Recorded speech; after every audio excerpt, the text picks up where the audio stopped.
Hello students, we are doing chapter 3 pair of linear equations in two variable.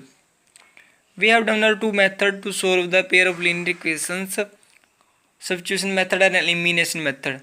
Now we are describe our new method, cross multiplication method, to solve the pair of linear equations in two variables. No matter which method you are using, except कि questions के अंदर कि paper के अंदर कि right written है कि ये मेथड से आपको सोल्व करना है, उसके एक्सेप्ट आप कौन सा मेथड यूज कर सकते हैं, आंसर आपका सेम आएगा। आप क्रॉस मल्टीप्लिकेशन मेथड से करो, सब्स्टिट्यूशन मेथड से करो, एलिमिनेशन मेथड से करो, किसी मेथड से करो, आपका आंसर सेम ही आएगा। बट अगर आपको रिटन है कि आपको इस मेथड से ही सोल्व करना है, मेंशन है पहले ही, तो आपने वही मेथड यूज करना है। ठीक है, तो देखो एक्सरसाइज 3.5 का फर्स्ट क्वेश्चन है, which of the following pair of linear equations has a unique solutions, no solution और infinitely many solutions. In case there is unique solution, find it by using cross multiplication method. आपने मेरी पहले वाली video देखी होगी, हमने ये find out किया था कि किसी भी इक्वेशंस की यूनिक सॉल्यूशन, नो सॉल्यूशन और इनफाइनाइटली मैनी सॉल्यूशंस कब होते हैं। तो ये एग्जांपल देखो, ये क्या हो गया, A1 कितना हो गया 3, A2 कितना हो गया, सॉरी A1 1 हो गया, A2 कितना हो गया 3,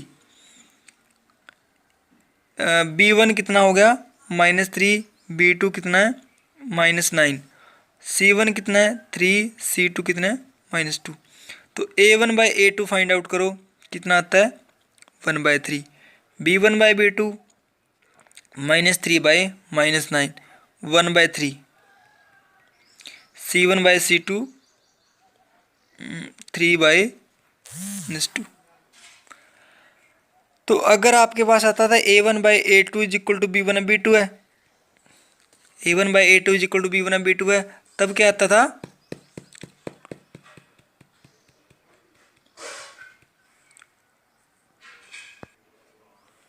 A1/A2 is equal to B1/B2, तब आता था नो सॉल्यूशन। तो इसका इक्वेशंस का कोई सॉल्यूशन नहीं है। अगर C1/C2 भी इक्वल आ जाए इसके, तब क्या आता था इनफाइनेटली मैनी सॉल्यूशंस। तो इसका यूनिक सॉल्यूशन है, तो इसका कोई सॉल्यूशन नहीं है, तो अब इसका फाइंड आउट नहीं करेंगे। अब अनदर एग्जांपल देखो, इसमें देखो A1 कितना है 2, A2 3, B1 1, B2 2, C1 अगर इधर लेके आओगे इसको, तो C1 क्या हो जाएगा -5, C2 कितना हो जाएगा -8।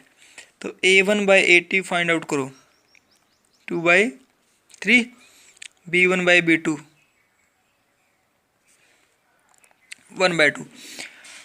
So A1/A2 not equal to B1/B2, then equations has a unique solution। जब A1/A2 not equal to B1/B2 आता था, तब क्या होता था यूनिक सोल्यूशन होता है उन इक्वेशंस का। अब इसका हम सोल्यूशन फाइंड आउट करेंगे बाय क्रॉस मल्टीप्लिकेशन मेथड। सबसे पहले ये देख लो कि क्रॉस मल्टीप्लिकेशन मेथड होता कैसे है। पहले जनरल इक्वेशन देखते हैं हम।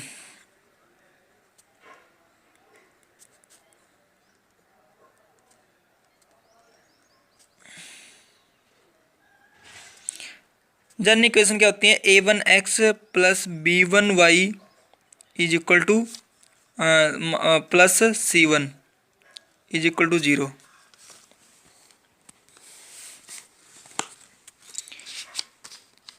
ठीक है, ऐसे ही A2x plus B2y plus C2 is equal to 0। अब क्रॉस मल्टीप्लिकेशन मेथड में क्या करना है आपने, x is equal to -y is equal to 1 ऐसे लिखना पहले। अब x वाली टर्म है, x वाली टर्म को छुपा लो, कौन सी टर्म बचती है, ये वाली। इनके कोफिशिएंट देखना आपने, B1 B2 C1 C2। Next y वाली टर्म, नेक्स्ट y वाली टर्म को छुपा लो, क्या बचता है, ये वाली टर्म बचती है और ये वाली टर्म बचती है, A1 A2 C1 C2। Next है ये वाली term, constant terms, constant term को छुपाओगे तो क्या बचेगी, ये वाली टर्म बचेगी, A1 A2 B1 B2। अब सोल्व कैसे करना है, क्रॉस करना है आपने, this minus this, this minus this, इनकी मल्टीप्लिकेशन। ठीक है, करो कैसे, B1C2 minus B2C1 is equal to minus y divided by A1C2 minus A2C1 is equal to 1 by A1B2 minus A2B1। Okay, उसके बाद क्या करना है, ये सोल्व हो जाएंगे जब, और उसके बाद इक्वेट करना है आपने इस टर्म को कांस्टेंट टर्म से, और इसको इक्वेट करना है इन दोनों को और इन दोनों को, तब आपकी एक्स और वाई वैल्यू आ जाएगी। तो इसी मेथड से हम इसको सोल्व करते हैं। ये वाला टर्म पहले इसको जनरल टर्म में लिखो, 2x plus y minus 5 is equal to 0, 3x plus 2y minus 8 is equal to 0। ऐसे लिखो आप, minus y is equal to 1 divide, x वाली टर्म है, एक्स वाली टर्म को हाइड करके बाकी वाली टर्म क्या बचती है, यहाँ 1 बचता है, इधर 2, हेयर माइनस 5 देयर। ऐसे वाई वाली टर्म को हाइड करोगे क्या बचेगा, 2 3 माइनस 5 माइनस 8। ऐसे इसको हाइड करोगे जब क्या बचता है, 2 3 1 2। ओके, करो क्रॉस,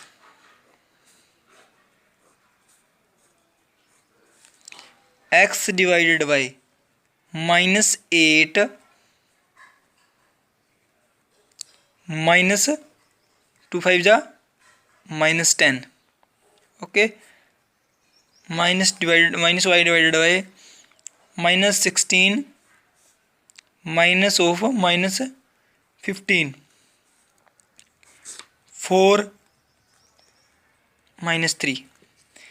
इसको सोल्व करो, minus 8 plus 10 minus y divided by minus 16 plus 15 1 by 1, ये बचता है minus 2 minus y divided by minus 1, ये कट जाएगा। अब इक्वेट करो इस this term by constant term, x by 2 is equal to 1, x is equal to 2। इसको भी करो, y by 1 is equal to y 1, y is equal to 1। Okay, तो ये हमारे पास क्या आ गए, सोल्यूशन आ गए बाय क्रॉस मल्टीप्लिकेशन मेथड।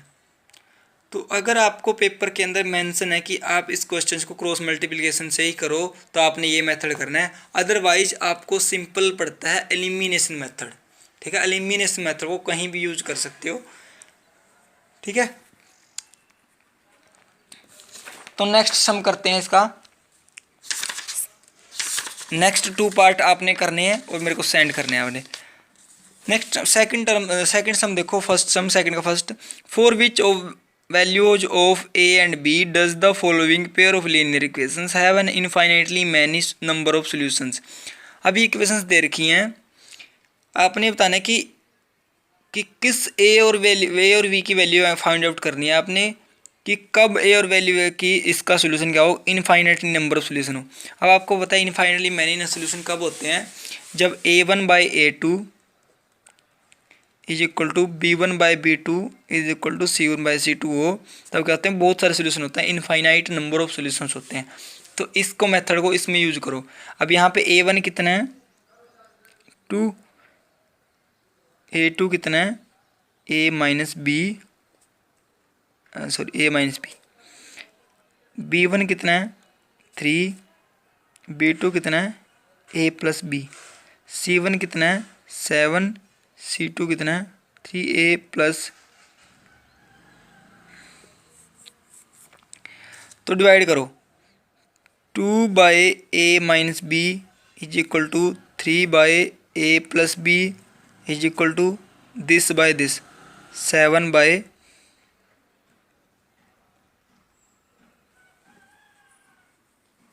ठीक है। ये 7 उधर था, ये भी उधर था, कोई फर्क नहीं पड़ता जब डिवाइड करते हो। इस साइड लेके आओ, ये भी माइनस में हो जाएगा, ये भी माइनस में हो जाएगा, आंसर सेम रहेगा। पहले दोनों को इक्वेट कर लो, दोनों को करोगे क्रॉस मल्टीप्लाई करो, 2a+b 3a-b करो multiply, 2a+2b is equal to 3a-3b। एक साइड लेके आओ इनको, 2a+2b -3a+3b इनको सोल्व करो। 2a और -3b करोगे सोल्व, -a5b एक इक्वेशन बन गई। ऐसे ही लास्ट टू टर्म को क्या करो, इक्वेट करो। जब इनको इक्वेट करोगे क्रॉस मल्टीप्लाई होगी, 3a+b -2 ऐसे इनकी is equal to 7a+b 9a+3b -6 7a+7b। Left side लेके आओ इनको, 9a+3b -6 -7a -7। अब a वाली टर्म को सोल्व करो, 9a -7 2a, 3b और -7b -4b, 6 है, उधर ले जाओ 6 को। ये सेकंड इक्वेशंस बन गई। अब इनको हमने क्या करना है, सोल्व करना है। अब वही बात, वही इक्वेशंस बन गई, लीनियर इक्वेशंस 2 वेरिएबल में बन गई हैं। इनको सोल्व करो बाय एलिमिनेशन मेथड से कर लो, क्रॉस मल्टीप्लिकेशन मेथड से ही करो। आप इस चैप्टर के अंदर ये चल रहा है तो इस एक्सरसाइज के अंदर इकट्ठे लिख लो, -a+5b is equal to 0, 2a -4b is equal to 6, a divided by -b divided by, इनको इधर ले आओ, ये तो है ही पहले, -6 इज इक्वल टू 0, ठीक है, इधर ले आए हम, और 1 डिवाइडेड बाय a है तो a वाली टर्म को हाइड करके इनको करो 5 -6, दिस 0 हो जाएगा ये तो। ऐसे ही b वाली टर्म को जब हाइड करोगे ये आ जाएगा -1 है, इधर -6 है, ये 0 हो जाएगा। 1 वाली टर्म को हाइड करोगे, -1 -4 -2 5, a divided by -30 -b divided by 6 is equal to 4 -10, a by -30 -b by 6 -6। आप क्या करो, इक्वेट करो first term by constant term. अब a by -30 is equal to 1 by -6, a is equal to क्या आ गया, 30 डिवाइडेड बाय 6, 5 आ गया। Okay, इनको इक्वेट करोगे, -b divided by 6 -b divided by 6 by -6, ये तो माइनस कैंसिल हो जाएगा, b क्या आ गया, 1 आ गया। मीन्स जब a की वैल्यू 5 हो और b की वैल्यू 1 हो ना, तब इस इक्वेशंस के इनफाइनाइटली मैनी सॉल्यूशंस होंगे। ओके, समझा गया। इसका सेकंड पार्ट करते हैं। For which value of k will the following pair of linear equations have no solutions. अब नो सॉल्यूशंस कब होते हैं, जब a1 by a2 is equal to b1 by b2 हो, not equal to c1 by c2। ऐसे होते हैं no solutions, जब इक्वेशंस पैरेलल होती हैं। ऐसे इसकी फॉर्म में लिखो इनको, 3 by 2k - 1 1 by k - 1 not equal to 1 by 2k + 1। इन फर्स्ट टू टर्म को सोल्व कर लो एक बार। 3k - 1 1 2k - 1,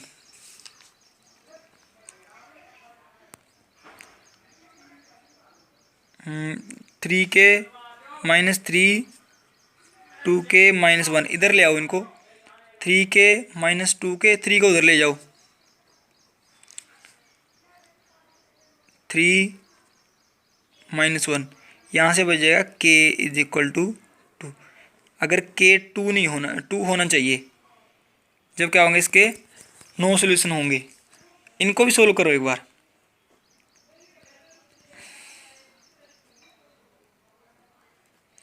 क्रॉस मल्टीप्लाई करो। 2k + 1 not equal to k -1, not equal ही रखना आपने। k इधर लेके आओ। 2k - k -1 -1 k not equal to -2। k ना तो होना चाहिए -2 या k हो 2। ठीक है, दोनों हो सकते हैं, बट आपने ये लेना है ओनली। यहाँ तक सोल्व करना है आपने कि k 2 हो, तब इसके क्या हो जाएंगे, नो सोल्यूशन हो जाएंगे। ओके, समझ आ गया। सिंपल सा इक्वेशंस हैं, सिंपल सा मेथड है। x/y ले लो, y/- ले लो एंड देन 1/, ले लो और क्या करो, इक्वेट कर दो। Okay, thank you.